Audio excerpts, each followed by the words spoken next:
Hey everybody, it's Annette. Today I'm going to stay off camera and show you how we're going to vacuum seal our tomatoes to preserve them for the winter.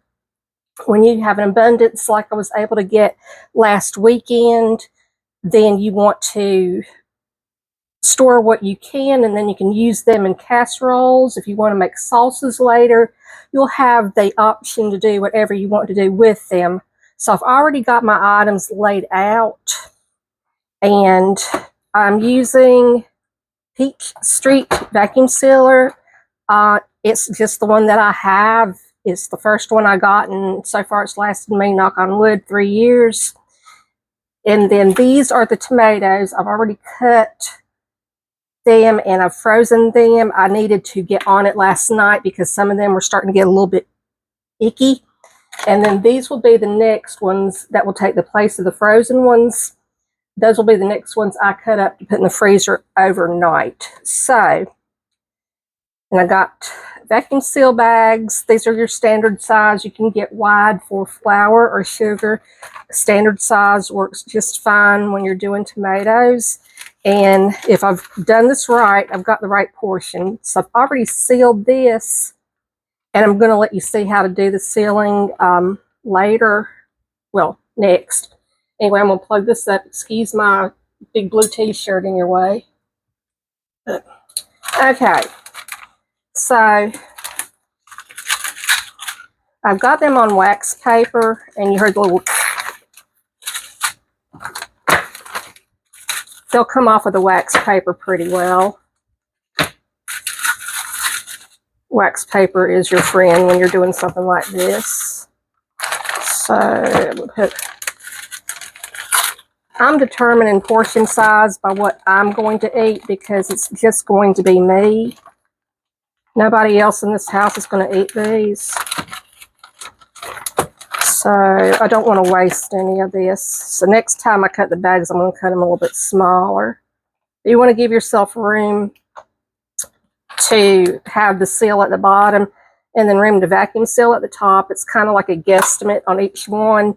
What I do when I find a bag that's the size that I want, I'll leave it out as my sample or whatever template, and then I do the other ones by it. So here you've got your mode: dry,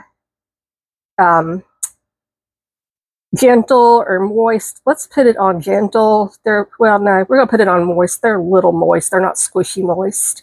You got your vacuum seal, you've got your seal only, and you got your stop. So got it on moist mode, and we're gonna pick vacuum seal.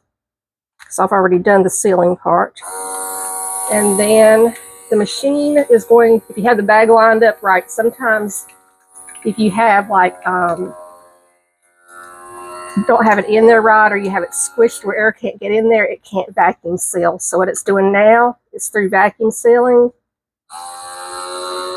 it's doing the seal part of this, which will lock it into place and close that other end.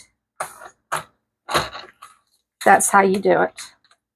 I'm going to do one more just for illustration purposes so you can see how to seal, and then I'm going to run these down to the freezer downstairs. So let me get my other set of tomatoes.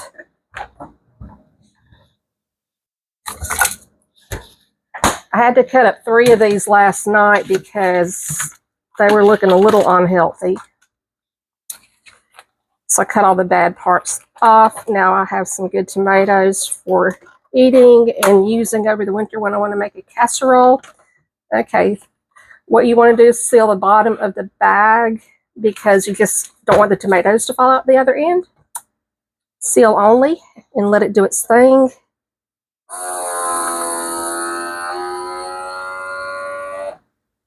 And then take that out. It's made a little seal down here. And then pick the other tomatoes off. We'll replace the wax paper because it's easy to get the things off of it, but then depending on what you're putting on wax paper, you may or may not be able to reuse it. Herbs, absolutely. Tomatoes, not so much, because Obviously, they were moist when they went on here, so it is what it is. All right, so these are awfully big. I'm going to do these in a separate portion bag. All right, so it's enough for me for a casserole. Do it whatever size you need for your family. You know what your family eats. I'm the only one in here. We're empty nesters, and I'm going to be the only one eating these. So, vacuum seal.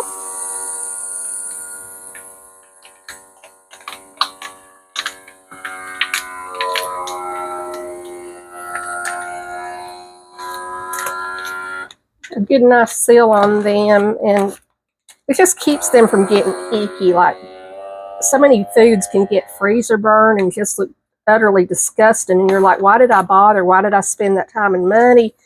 I'm telling you, if you keep it in there too long, you're going to get it. But also, if you have air in the bag, you're going to get a lot of that freezer burn stuff that looks disgusting. And the other thing too, you may have to mess with your thermostat a little bit to adjust it, because if everything you're putting in there is getting frozen, like, I don't even have anything to compare it with. You know what it looks like when you see it, because it looks revolting. Then just cut the temperature a little bit, adjust the temperature to where you're not having every single thing that goes in there has icicles hanging off of it. So the final thing I'm going to do before I take them down, you always mark on your bag, because it's first in, first out. So I'll just put 8/20/26 on here. And then when I go down to the freezer, I can pull according to when they were put in.